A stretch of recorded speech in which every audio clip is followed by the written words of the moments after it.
So 4 years ago I had an atrial septal defect open heart surgery operation, and it was one of the toughest things I've experienced. Not actually the surgery itself, but the post-surgery and the trauma that I felt post-surgery. It was a difficult time for me, and it opened my eyes to things. It changed me as a person.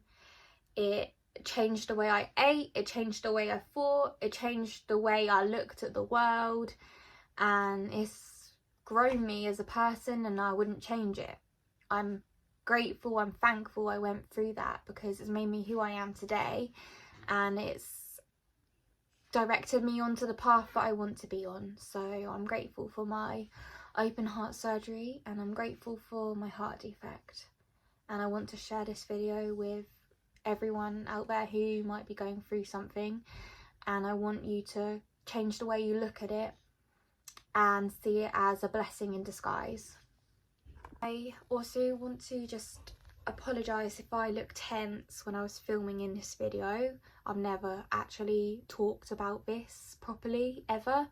The only time I've really talked about it is to the cardiologist, so it's a bit difficult for me to communicate it, but it's helping me to heal, because in a way I'm not healed from it, but I'm positive about my experiences, and I'm grateful for everything that I've been through, and I can talk about it, and I want to talk about it. In fact, I felt compelled to talk about it because I think it's important for me to share it, and to share what I've been through, and how someone who's gone through something is doing what they love now, and how I got from that point to this point. And it was just through my mind, really, just never giving up on myself, and always knowing and believing that I would recover and get to where I want to be in my life, and to do what I love.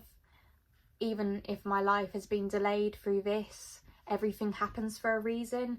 Not everyone's path is so simplistic and straight, and obstacles can make us stronger. And I want you to know, if you're about to go through something, or if you're going through something, your obstacle will grow you as a person.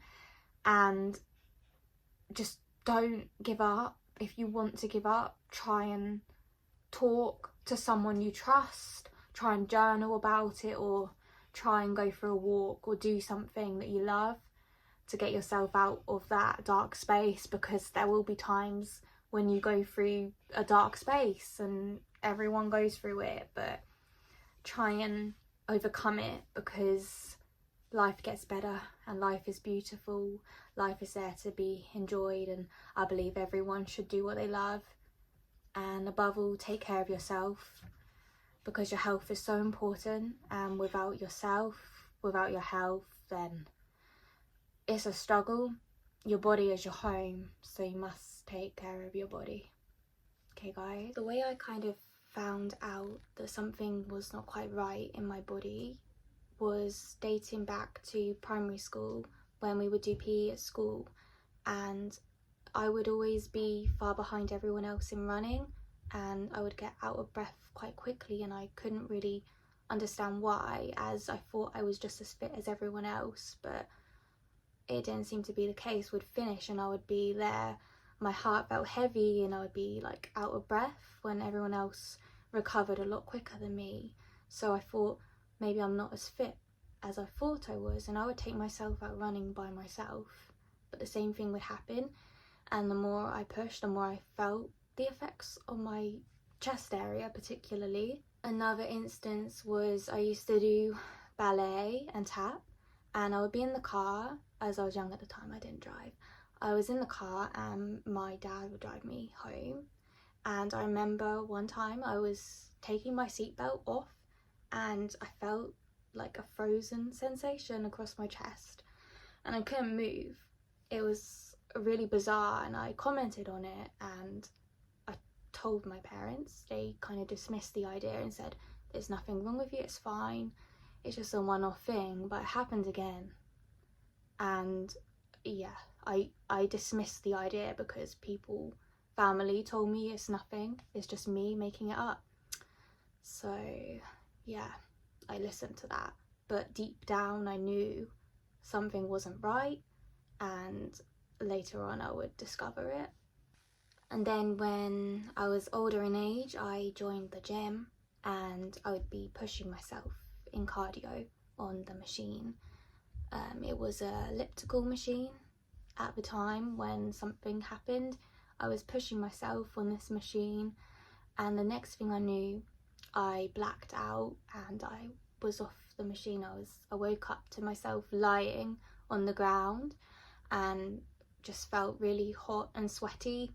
My chest was hurting, and so I went to my GP. My GP did not examine my heart. My GP simply said, "You're not eating enough, you need to eat more. This is why this happened." And I thought, this is bizarre, as I feel like I do eat enough, as I've always been very health conscious and love cooking. But I thought, this is an expert, a GP, so I listened. I dismissed my intuition and got on with my life. I've had to come back and refilm some of the clips because I felt my explanation wasn't brilliant in some of them. So where I'm at is I moved to Australia for a study year abroad, and in that year I decided that I wanted to change myself and become healthier in my body, and I joined a gym and I got a fitness coach. And during one of my sessions with him, we did a circuit, and the circuit was challenging, and I'm very stubborn. I don't give up. I push myself and I pushed myself, and the next thing I knew, I couldn't breathe and I'd fallen down to the ground, out of breath and tears, and my chest was hurting. So I was told by him to go to the doctor immediately. So I did, and the doctor happened to be a heart specialist who I saw, and she straight away examined my heart and found a heart murmur, and she said, "You need to go and have some tests done." The tests came back that I had an atrial septal defect, which I didn't know what that was, but it's a large hole in the heart, and this hole was bigger than the average, and it was something that I most likely was born with, but it was just never picked up when it should have been picked up. And she said that you need to get this sorted out, because if you do not, then you could die at the age of 36 years old. And I was shocked by this, and I smiled, and she said, "Why are you smiling?" And I said, "Because for so long I've been told there's nothing wrong with me, and either I've been told I'm making up things or that I need to eat more, and finally I've got an answer to something, and my body was always telling me something was wrong." So in a way, I'm relieved, I'm shocked, I'm a bit scared internally, but I'm smiling because I've got an answer now and I know what I need to do. So that's why I was smiling. However, me being stubborn, I was determined to continue with the fitness as it's my passion, and she allowed me to continue with the weight training, but she said that I would need to cut back on the cardio. So my coach worked that in for me. I wasn't doing much cardio at the time anyway. It was just purely the weight training, and I would have longer rests in between, and was told to stop if I felt anything bad. So I was able to do that, although this would be taken away from me and I would have to mentally deal with this later on after my surgery, which I will talk about. So I got home to the UK. I had to inform the head of my business school about my condition and how it may affect me and my results, and they advised me to basically take a year out and not do that year, to have the surgery first. But again, I'm stubborn. I was in an academic mindset and I thought, I haven't come this far to take a pause. I'm in this headspace, I need something. So I told them that this would be a good distraction for me. So I studied to distract myself from knowing that I would be having a major operation. And the advice I would give is, everyone's different, but for me this really worked and I came out with a top grade. I couldn't have done any better with that. So it's up to you if you want to take a break or not, but this helped me. It distracted me. Learning distracted me from what would come.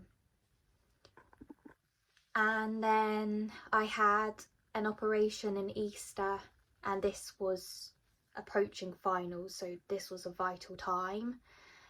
You should be studying at this really hard at this time, but I was going in for my first operation, and I had the operation. It was keyhole surgery, it wasn't open heart surgery, right? And the operation failed. I woke up and they told me the operation had failed because the hole is too large, and I was basically a guinea pig for the operation to see if it would work or not. So I was very emotional about this, but also I believe that happened for a reason, because I was internally quite worried about having an inert metal in the hole, as I felt that this would lead to complications down the line. I wasn't sure, but I just felt some weird energy around it. And they told me that I would have to have another operation, open heart surgery, in a few months after my finals, basically. So then it was the night before the surgery, the open heart surgery, and I was in bed and I was scared, but I also tried to dim that fear, knowing that this was a good thing and it's something that it will be beneficial to me in the long term, and it's going to allow me to be stronger eventually. Although I knew that it would be hard recovering from a surgery and waking up, I knew it would be difficult, but I didn't know how difficult it would be until I woke up. When I woke up from that surgery, everything was blurry. My vision was blurred. I couldn't see anything, just white. And that was due to the amount of drugs that I've been put under, the painkillers. And I later learned I actually couldn't speak. Like, nothing would come out when I was talking because of the tubes that were put down me. It caused some sort of swelling in my throat, and I would need to just rest my vocal cords after that. But also this weight in my chest where they'd cut me open, I felt something like there, and just like sitting up was difficult. I couldn't walk, I was bed bound. However, I'm stubborn and I tried to heal myself with positive thinking in my head and knowing that I would be okay. And I remember I was quickly moved to the second ward. So basically you're moved to the second ward once you're ready, once you're healed enough to move into that. And it was when I started walking myself to the lavatory by myself, which I'm not sure if I was supposed to do that, but I'm stubborn and I did. And they said, "Who's that girl walking herself to the loo without a nurse?" So that's when they moved me. I would take my little box, I don't know what was in there, maybe painkillers, but it was attached to me. I would take it and I would walk. I probably shouldn't have done that, but I did because I'm stubborn. And yeah, I get moved to the other wards, and then I think it was about 3 days in total after the operation, and I was set free to go back home. The medicines I was put under after the surgery caused me to have hallucinations and nightmares about random things, which is something maybe they don't talk about. It's something when you're off the medication that will go away. The hardest thing for me was not being able to weight train and push myself, and the most difficult thing was the changes in my body I experienced because I'd just worked hard in Australia to get myself leaner, and now I wasn't able to push myself, so I was seeing these changes in my body. I was losing my strength, so I just focus on walking and seeing how I could improve my distance that I was walking, and I'd focus on that as my first little fitness goal coming out of the operation. And then I went for a health test and they said you can now start running, so go for some short runs and then walk a bit and run. And I built this up until eventually I could run, and I think I was doing about 2k, and I built that up to 5k. And it's how I fell in love with running, because it's something I remember from the surgery, and one of the first real things I could do to challenge myself and get back into my fitness mindset. And then I was allowed to do weight training again and start with really light weights, and I then built this up, and I dramatically changed the way I ate, as in I stopped eating meat. And people ask me why, and probably mainly because of my love for animals, but just something within me, I just stopped enjoying meat, and I would explore more plants and plant-based recipes, and that's where I'm at today as well, just still exploring plant-based recipes. And I don't see myself going back to eating meat ever. And I also love to learn about nutrition and different ways that I can improve my body through nutrition. So that's something I feel really happened.